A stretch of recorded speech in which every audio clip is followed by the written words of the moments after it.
오늘 부르심의 말씀은 예언은 곧 성경의 말씀은 언제든지 사람의 뜻으로 난 것이 아니요 사람한테서 나온 말이 아니다 이런 뜻입니다. 오직 성령의 감동하심을 입은 사람들이 성령 충만한 사람들이 하나님께 받아 말한 것임이니라. 하나님께서 받아 말한 것이니까 하나님의 말씀입니다. 성령 충만해서 하나님께 받은 말씀이다. 하나님이 사람을 시켜서 하신 말씀이고 적어 놓으신 말씀이다 그런 뜻입니다. 또 오늘 본문의 말씀은 내가 너희와 함께 있을 때 너희에게 말한 바 곧 종말은 모세의 율법과 선지자의 글과 시편의 나를 가리켜 기록된 모든 것이 이루어져야 하리라 한 말이 이것이라. 내가 지금 너희에게 설명한 것이다 하시고 또 이르시되 이에 저희 마음을 열어 성경을 깨닫게 하시더라. 아멘. 이렇게 해서 오늘 말씀의 뜻은 성경은 은혜 받은 사람이 하나님께 받아서 기록한 것이고 성경에 기록된 모든 일이 이루어져야 비로소 종말이 이르고 우리가 천국에 가게 된다는 그런 말씀이었습니다. 그래서 이런 말씀이 기록되어 있는 성경만이 과연 책 중에 책이더라 하는 뜻입니다. 오늘 말씀의 제목이 그렇게 책 중에 책입니다.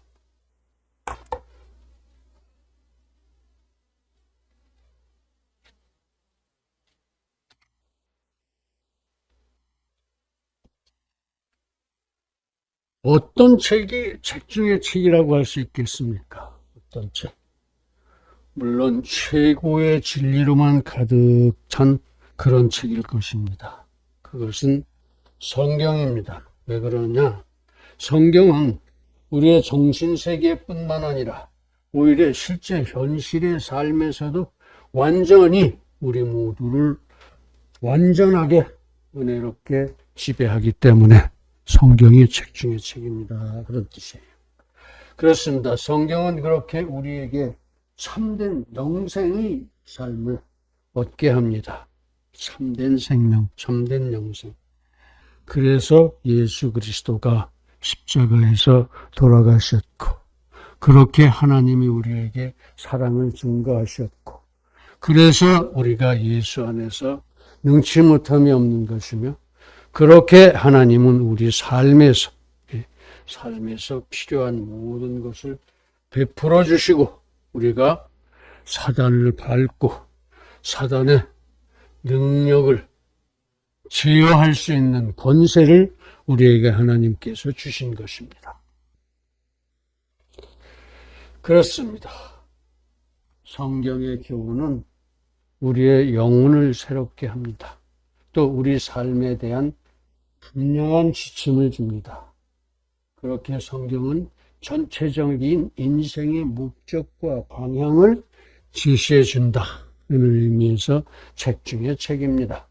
그렇게 성경은 인생이 참된 가치관을 정립하게 해준다는 면에서 과연 성경은 책 중에 책입니다.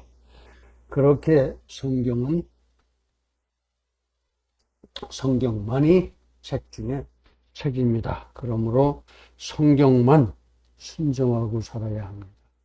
완전히 성경만을 순종해야 됩니다. 그래서 성경이 책 중에 책입니다. 그러므로 그 근거를 성경이 책 중에 책이고 성경을 완벽하게 순종하고 살아야 하는 그 근거를 조금 더 심도 있게 묵상하고 순종하고 은혜를 나누도록 하겠습니다. 한마디로 성경만이 책 중에 책이고 완전히 순종해야 한다는 그 근거는 진정성, 성경의 진정성, 성경의 신적 권위, 성경의 통일성, 성경의 통일성 이 세 가지에 있습니다. 그래서 첫 번째, 성경의 진정성은 성경의 저자가, 성경을 기록한 자가, 성경의 기자가 우리와 똑같은 실제인이기 때문에 성경이 책 중에 책이다 이런 겁니다. 우리와 똑같은 사람이 기록했기 때문에 그 진정성이 인정이 되고 그래서 성경이 책 중에 책이다 그런 얘기예요. 즉 하나님의 말씀을 중간에서 가감삭제하지 못한 것이라는 말씀입니다. 하나님은 거짓이 없으십니다. 또 그 말씀에도 그래서 거짓이 없습니다. 즉 성경의 저자들은 우리와 같은 실제인이어서, 실제 사람이어서 말씀을 각색할 시간도 없었고 힘도 없었으며 오직 미리 영감을 줘서 거짓 없이 받은 말씀을 기록하게 하셨다 그런 뜻이에요. 그러니까 그 성경은 진정성이 있다. 사람의 손에 가감 삭제하지 못했다 그런 뜻입니다. 그래서 하나님의 진리는 조금도 다치지 않고 그대로 성경에 기록된 것이다 그런 뜻이에요. 그러니 성경이 하나님이 쓰신 진정성 있는 책 중에 책이다 그런 말씀입니다. 그런데 사람들은 자기들의 생각으로 이해가 되지 않으면 믿지를 않습니다. 못나서 그렇습니다. 천지창조, 그 많은 기적들, 성육신, 처녀탄생, 부활승천 그런 것들을 못 믿더라 이거예요. 못 믿더라. 자기가 이해가 안 되니까. 이해가 안 되니까. 그 큰 진리들을 못 믿다니 참으로 불행한 일입니다. 우리보다 훨씬 더 똑똑하고 강할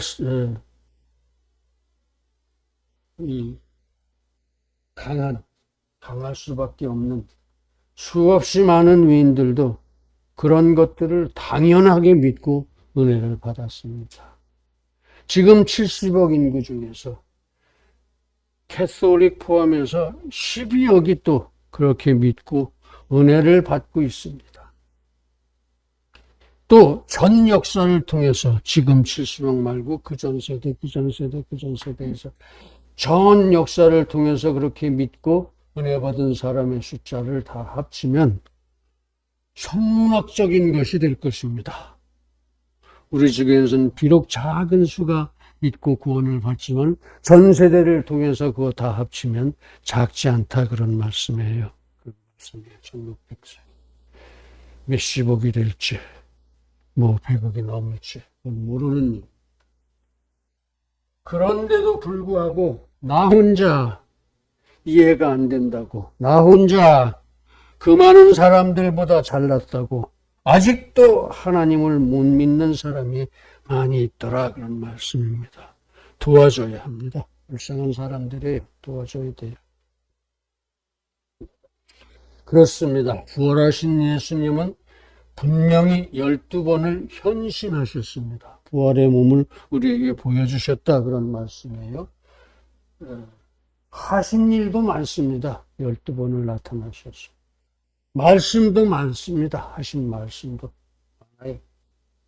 그렇다면 예수님은 분명히 하나님이십니다. 죽었다가 부활해서 또 나타나서 이렇게 여러 가지 일들을 많이 하셨으니까 하나님이 아니고는 할 수 없는 일이에요. 하나님이 아니고 할 수가 없는 일입니다. 그 예수 그리스도의 명령, 이렇게 해라 저렇게 하라는 명령, 그 중에 전도 대명이 있습니다. 땅끝까지 기독교의 진리를 전하고 그들도 구원받게 하라 하신 것입니다. 또 전부터 예수님은 성경은 완전한 진리의 하나님의 말씀이다 라고 하셨습니다. 예수님이 거짓말 하실 리가 없습니다. 그러므로 성경에 있는 천지창조에서 그 모든 우리가 이해하지 못하는 말씀들, 종말까지, 그 이후까지 한결같이 진리의 말씀드린 것입니다. 왜? 하나님의 말씀이니까. 하나님의 말씀이니까. 선하시고 완전하신 하나님, 자존, 선제, 편재하시는 하나님, 전지전능, 무한불변, 자주자족하시는 하나님, 그 하나님의 말씀들을 우리 모두 순종합시다. 그렇습니다. 성경은 그것을 영감받은 실제인이 기록한 것입니다. 그러므로 성경만이 하나님의 말씀의 책, 즉 책 중의 책이고, 이제 우리 모두 이 진정성을 명심하고 책 중의 책, 성경의 말씀을 항상 묵상하고 순종하고 은혜 받기를 기원합니다. 두 번째, 성경은 신적 권위가 있다는 거죠. 신적 권위로 진실을 기록한 책이기 때문에, 성경은 진실을 기록한 책이고 신적 권위가 있는 책이기 때문에, 그래서 책 중의 책이고 우리가 완전히 순종해야 한다는 말씀입니다. 즉 성경은 하나님이 작정하시고 성령의 경륜의 섭리로 사람을 골라서 영감을 주시고 그런 은혜 충만한 상태에서 기록했으니까 신적 권위를 가진 책 중의 책이다, 그런 말씀입니다. 성경은 신적 권위가 있는 책이다, 이런 얘기예요. 왜? 하나님이 골라서 영으로 감동시키시고 사람이 그저 꼼짝 못하고 감동받은 그대로 적은 거니까. 이건 완전한 하나님의 말씀, 책 중의 책, 신적 권위가 있는 책 중의 책. 그렇습니다. 성경은 오직 하나님의 부름을 받고 성령의 영감을 받아서 하나님께로부터 직접 말씀을 받아 기록한 것입니다. 성경의 한 줄 한 줄이 다 하나님이 하신 말씀을 받아서 기록한 거예요. 받아서 기록한 거예요. 그것이 사람의 뜻으로 고쳐지고 더해지고 가감 삭제되고 그러지 못한 것이고 그럴 새가 없었고, 그렇기 때문에 그대로 적은 것이기 때문에 신적 권위가 있는 것이다, 그런 말씀입니다. 근데 사도행전 29장을 자기가 쓰겠다는 미친 사람이 있었습니다. 우리가 아는 여자 목사예요. 그 말이 안 되는 짓이죠. 성경을 지가 쓰겠다니 그게 말이 됩니까?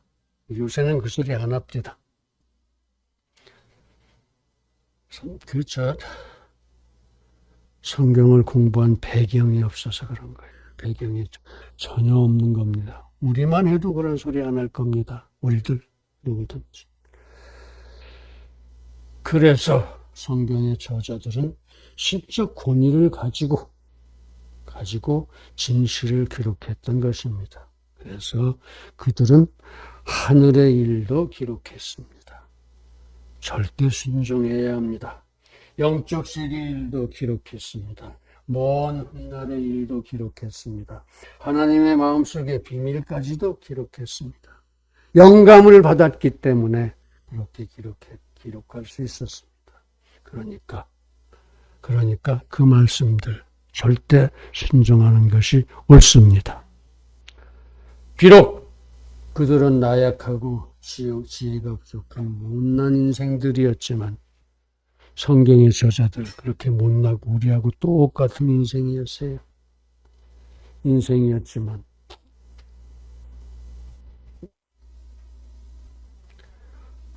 하나님의 능력과 전지전능하신 하나님의 능력과 성령의 감동으로 기록했으므로 성경은 신적 권위가 있는 것이고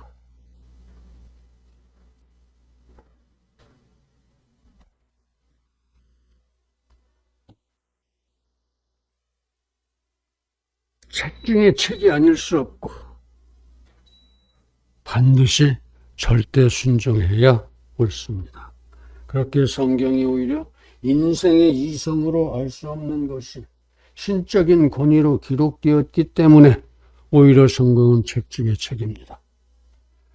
그러므로 이제 우리 모두 성경은 신적인 권위하에 진실을 기록한 책 중의 책인 것을 명심하고 알 수 없는 말씀도 이해할 수 없는 그런 어려운 말씀도 하나님의 말씀이라는 것을 묵상하고 절대 순종해서 깊고 숭고한 은혜를 받게 되기를 간절하게 기원합니다. 네. 셋째는 완벽한 통일성이 있기 때문에 성경은 책 중의 책이다 그런 말씀이에요. 완벽한 통일성. 성경은 본래 모세 때로부터 시작해서 사도 요한이 죽을 때, 사도 요한이 서기 원년에 태어나서 서기 100년에 죽었습니다. 그러니까 100살을 살았어요, 사도 요한은. 다른 사도들 다 순교했지만 사도 요한은 하나님이 그렇게 남겨두셨어요. 왜? 성경을 써야 할 것들이 있기 때문에 죽는 순간까지 성경 쓰고 죽었어요. 그런데 성경이 이렇게 1500년 동안에 걸쳐서 사도 요한이 서기 100년에 죽었고 모세가 처음 창세기를 쓴 것이 BC 1400년이니까 1500년입니다. 1500년 동안 3개 대륙에서 어디? 아시아 대륙. 그렇죠? 중동도 중앙아시아니까 아시아 대륙. 이집트 대륙. 아니, 아프리카 대륙. 이집트에서 쓰인 것도 많으니까. 또 유럽 대륙. 로마에서도 썼잖아요. 감옥에서 또는 나와서. 이렇게 성경은 1500년 동안 3개 대륙에서 3개 국어로 히브리어, 헬라어, 아람어 3개 국어로 1500년 사람이 사는 사람은 없으니까 40명, 40명이 넘습니다. 40여 명의 서로 다른 기자에 의해서 기록되었습니다. 그런데 그것들이 한결같이 메시아, 곧 예수 그리스도를 초점으로 조화와 일치를 이루고 있다는 거예요. 1500년 동안 3개 대륙에서 3개 국어로 40여 명이 쓴 성경인데 그것이 한 개의 자식, 메시아 예수 그리스도에 초점을 맞추고 있다는 겁니다. 이게 하나님이 하신 일이 아니군. 안 되는 일이지요. 안 되는 일이죠. 내가 너희와 함께 있을 때에 너희에게 말한 바 곧 모세의 율법과 선지자의 글과 시편과 나를 가리켜 기록된 모든 것, 나 메시아 예수 그리스도 모든 것이 이루어져야 하리다. 그래야 종말이 오리라. 성경의 모든 것이 이루어지리라 한 말이 이것이라. 내가 지금 하고 있는 이에 저의 마음을 열어 성경을 깨닫게 하시더라. 그렇습니다. 구약 성경은 그리스도가 오실 것이라는 것을 예언했습니다. 메시아가 올 것이다. 신약 성경은 그리스도께서 이 땅에 오셨음을 증거했습니다. 과연 39, 27, 66권의 성경이 일관해서 예수 그리스도를 초점으로 조화, 일치를 이루고 있다는 것은 과연 성경이 하나님이 쓰신 책 중의 책이다 하는 것을 증거합니다. 그러므로 모세로부터 오늘까지 3500년을 지켜온 1500년, 2000년, 3500년, 그렇죠? 지켜온 성경의 통일성은 오늘도 내일도 또 영원히 예수 그리스도를 증거할 것입니다. 그러므로 이제 우리 책 중의 책, 성경의 통일성을 명심하고 그 말씀을 항상 묵상하고 순종하고 더욱 심오하고 고상한 은혜를 받기를 간절하게 기원합니다. 사랑하는 성도 여러분, 그렇습니다. 성경은 그 진정성, 신적 권위 그리고 통일성에서 과연 책 중의 책이요 우리가 그 모든 말씀을 신명을 다해서 순종해야 옳습니다. 목숨을 다해서 순종하자 그런 뜻입니다. 그렇게 우리 모두 하나님을 끝까지 사랑하고 우리가 그 하나님의 영광에 찬송이 다 되어지기를 간절하게 기원합니다. 기도하시겠습니다.